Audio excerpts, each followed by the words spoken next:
Welcome to the Common Patriot. I'm glad to have you here. Now, the purpose of the video that I'm putting out here today is to discuss a little bit about the letter that the ATF put out at the end of last year in reference to AR pistols and stabilizing braces. Now, what this letter was, as many of you may already be aware, is a letter to clarify what the ATF was looking at in certifying what is an AR pistol and what is not. Now, this letter ultimately was rescinded a week after it was put out because of the pressure of other common patriots just like you that reached out and said, this is absolutely hogwash. So what's the purpose for going over this material if the ATF has already rescinded their letter? Well, that battle is over for the moment, but it's going to be coming back up, and I want to give you guys some tools as well as some talking points that you can talk to your friends, family, neighbors. And when this comes up again, we want to shove it down again. So that's the purpose of this video. The letter was intended to clarify, but it did really nothing of the sort. In fact, everything in there was basically arbitrary and had to do with, we don't like the way that you're using these AR pistols, and so we want to stop you from having them. Which, is that the job of the ATF, to tell us how we could be good little citizens and how we can and can't use our firearms in legal manners? If you look at the definition of what a pistol is according to the government, I'm just going to pull out something here and just read it instead of trying to memorize it.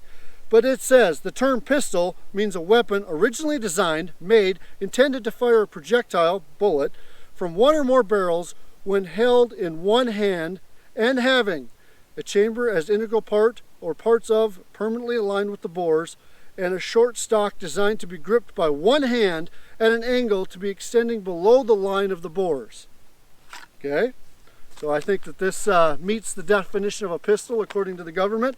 This pistol, which is a Smith & Wesson M&P in 9mm, it's meant to be shot one-handed. This may have been designed so that it is functional one-handed. But who in their right minds shoots a pistol one-handed when they have the option of two hands? Nobody.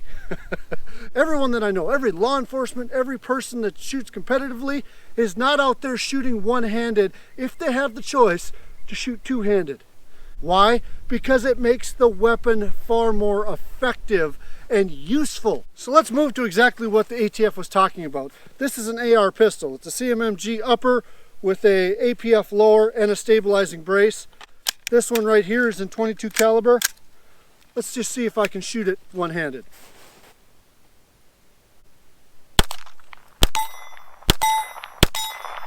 All right, works pretty well. Pretty spiffy little gun. But what the ATF is having a problem with is that some people are shooting it like this, or putting it back in their shoulder like this.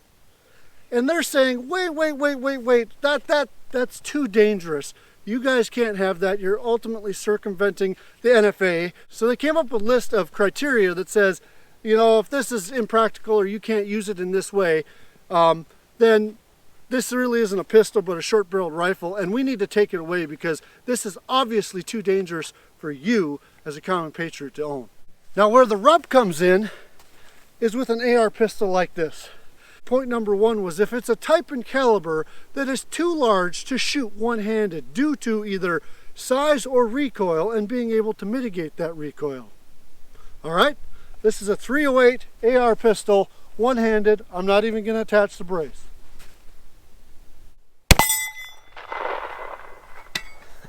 Well, I guess I shot that one-handed, so that was no big deal, right?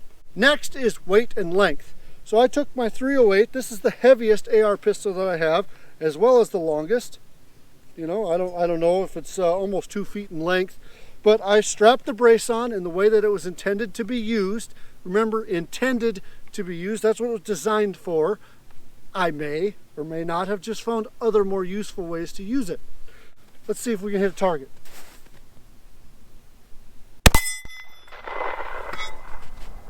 Even if you have a handicap, you're probably ultimately not going to be shooting it one-handed like that. You're going to have a bipod on it, put it on a table, and shoot it one-handed, but the gun is essentially connected to your body, and therefore you can operate it, manipulate the firearm one-handed. I've got a target out there at 100 yards. I've never actually tried this one-handed, standing. Let's see if I can hit it.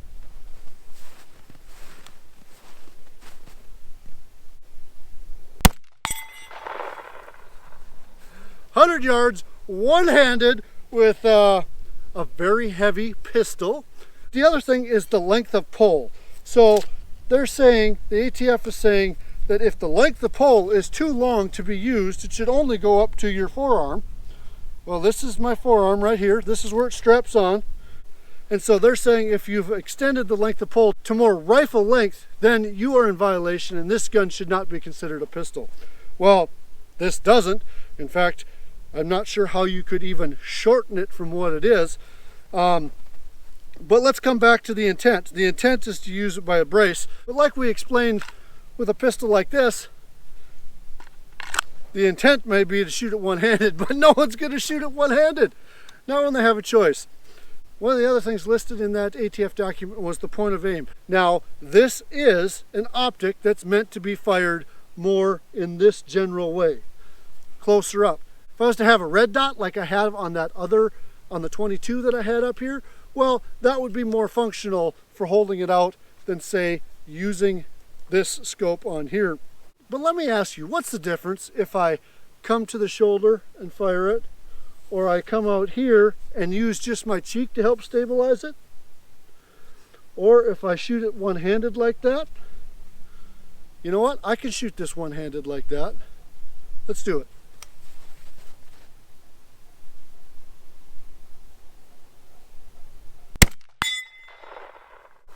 Dead deer, 100 yards. I didn't use two hands and I didn't put it against my shoulder. But again, it gets into an argument that makes no sense. It is absolutely ridiculous that they're trying to make this is not okay, this could be okay, or this is okay. It's all about using the tool, and that's all this is a tool the most effectively that you possibly can. I'm not going to shoot this pistol one-handed unless this hand is injured or I can't get this hand around to it. No, I'm going to put two hands on this pistol, not the way it was designed to be shot, but that's what I'm going to do because it makes this pistol the most effective use of this tool. All right, I got a little bit carried away there. It is kind of my soapbox because of the lunacy behind the rules, regulations, and the things that they want to push, especially from the Democratic Party and those that want to infringe on the Second Amendment rights that we enjoy as U.S. citizens. There's a number of other things in that ATF document, such as if you have any type of customization where you have a bipod on it. We've already briefly touched on that. Why wouldn't you want a bipod on it, even if you were shooting it one-handed, on a table? This is a semi-automatic pistol. Yes, it does look different than this. It does function a little bit different than this, but a long time ago this was classified as a pistol and now they want to take it away. You have to ask yourself, why? Why does it matter if the American citizens own this one? Doesn't make much sense. People that intend to do harm do not care what the law is. So to make this illegal or to make this an NFA item is ridiculous. So my hope with making this video is that you're just a little bit more educated, that the next time they come after the AR pistol and the braced guns like this, that you're able to step back, say, hey, we're not standing for this, and to write, call, email, whatever you have to do to protect the Second Amendment rights that we have in this country. This is a new YouTube channel for me. You may recognize me as Aaron Gould of the Gould Brothers. Steve and I still have that Gould Brothers channel, and that's still going to stay focused on trick shooting, but this is my new channel. So if you're new here and haven't seen this channel before, hit the subscribe button. That helps me a lot, help get the message out, and we'll see the rest of you common patriots next time.